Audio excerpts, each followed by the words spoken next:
है और किस उद्देश्य को लेकर ये मीटिंग हुई और किस तरीके से जो अल्पसंख्यक आयोग है वो काम करता हुआ नजर आ रहा है? मैं तो शामगढ़ गांव में कुछ सिख समाज की मीटिंग थी, उसके लिए आया हूं। तो जिला के अधिकारियों से मिले हैं, बात की है। काफ़ी अच्छा काम कर रहा है। हमारा जो मेन मकसद होता है वो to remove the sense of insecurity, inequality and injustice, इसके लिए ये माइनॉरिटी कमीशन काम करता है। और दूसरा, जो माइनॉरिटीज हैं उनकी एजुकेशन के लिए, उनकी एम्प्लॉयमेंट के लिए ये जो काम, जो स्कीम्स हैं, वो सारे देश में जितनी भी स्कीमें दूसरे लोगों के लिए हैं वो माइनॉरिटीज के लिए भी है। उसके अलावा भी कुछ स्कीमें हैं जिसका वो लाभ ले सकते हैं। तो बेसिकली देश में एकता, भाईचारा ये मजबूत हो। जहां भी कोई थोड़ी बहुत किसी को डर भय की बात है उसको खत्म किया जाए, उसके लिए माइनॉरिटी कमीशन काम करे। उनकी पढ़ाई को लेकर, उनकी तमाम स्कीम्स को लेकर किस तरीके से कदम उठाए जा रहे हैं ताकि वो बढ़ चढ़कर उसका लाभ उठा सकें, लाभार्थी बन सकें?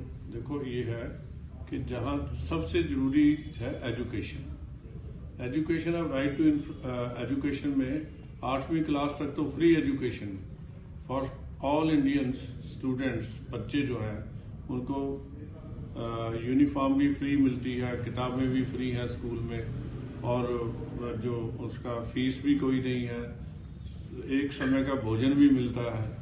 तो इसलिए ये 8वीं तक तो सारे नागरिकों के लिए एक ही चीज है। उसके अलावा जो ब्रिलियंट चाइल्ड हैं, जो अच्छा आगे पढ़ना चाहते हैं, माइनॉरिटी कमीशन जो है मिनिस्ट्री ऑफ माइनॉरिटी अफेयर्स की तरफ से भी उनको मदद की जाती है। सरकार की सभी स्कीमें सभी नागरिक तक है। जो प्रॉब्लम ये है कि लोगों को अपनी डेवलपमेंट स्कीम्स के बारे में ही जागृति नहीं। ये काम एडमिनिस्ट्रेशन का भी है, ये काम एजुकेशनिस्ट का भी है, ये काम जो एनजीओ चलाते हैं वो भी हैं, बल्कि धार्मिक आदमियों को भी चाहिए कि गवर्नमेंट की सभी स्कीमों के बारे में जितना भी लोगों में प्रचार हो वो कम है। तो उसके लिए क्या कदम उठाए जा रहे हैं? कमीशन तो अपनी तरफ से करता ही, हम जहां भी जाते हैं आपके साथ भी बैठे हैं, बात कर रहे हैं। गवर्नमेंट को भी इसीलिए कहते हैं, हमारा जो पोर्टल है मिनिस्ट्री ऑफ माइनॉरिटी अफेयर वो भी खुला है।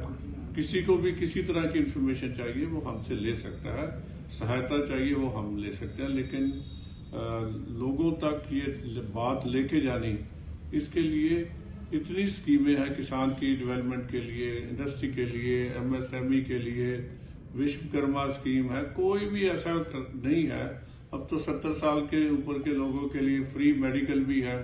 ये आम आदमी तक पहुंचे, इसके लिए काम कर। सर, एक चीज का असेसमेंट नहीं होना चाहिए? हम देखते हैं कई राज्य ऐसे हैं वहां पर जो माइनॉरिटीज थे वो अब मेजोरिटी में आ गए हैं। तो ऐसे में उस चीज का दोबारा से असेसमेंट किया जाए, क्योंकि एक प्रतिशत रहता है जहां तक मुझे जानकारी है। देखो, ये 2 तरह की है जो आप बात कर रहे हो। अगर किसी स्टेट में कोई एक धर्म के लोग मेजॉरिटी में हैं तो कुछ स्कीमें जो है उनके लिए अवेलेबल नहीं है, जहां बेनिफिट जो है वो वहां नहीं मिलते उनको।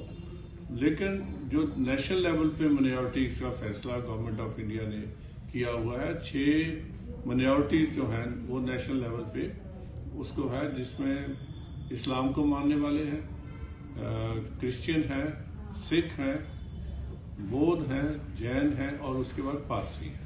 पारसी की आबादी तो करीबन 70,000 है सारे देश में।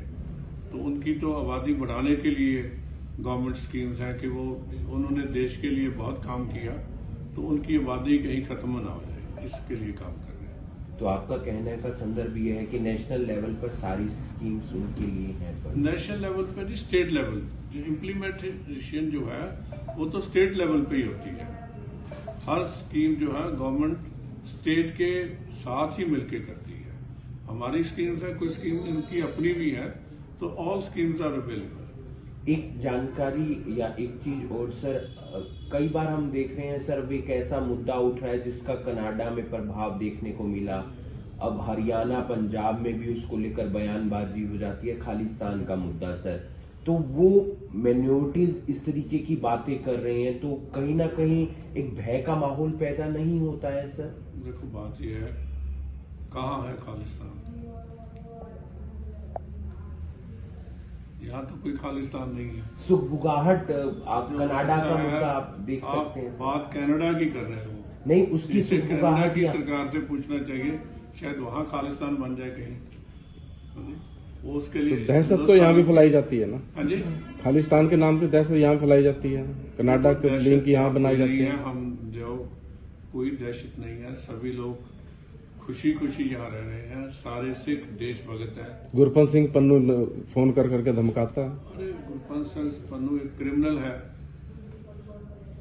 Is a simple criminal. Ram मंदिर को उड़ाने की धमकी दे रखी उसने, तो खालिस्तान का सिखों ने बयान दिया है कि हम उसकी रक्षा करेंगे। ये तो जो है ना, इसमें सब धर्म, ये सिख धर्म तो कहता है अपना मीत हम सबको कीना, हम सब ना के साजन, एक पिता है किसके बारह हम बारे, सब गुरपीर हमारे। सिख तो सभी धर्मों के धर्म ग्रंथों की भी इज्जत करते हैं और सारे धार्मिक गुरुओं की भी इज्जत करते हैं। जो लोग ये बात ऐसी करते हैं वो सिख नहीं है, सिंपल क्रिमिनल है। उसका नाम पन्नू हो, चन्नू हो, कुछ हो, दे आर नॉट सिख। तो किसी ऐसे जो आदमी सिख ही नहीं है, सिख तो वो है जो गुरुओं की परंपरा पे चलता है, गुरुओं के मार्ग पे चलता है। जो गुरु के मार्ग पे नहीं चलता उसको आप सिख कैसे कहेंगे? डन सर, कोई सवाल?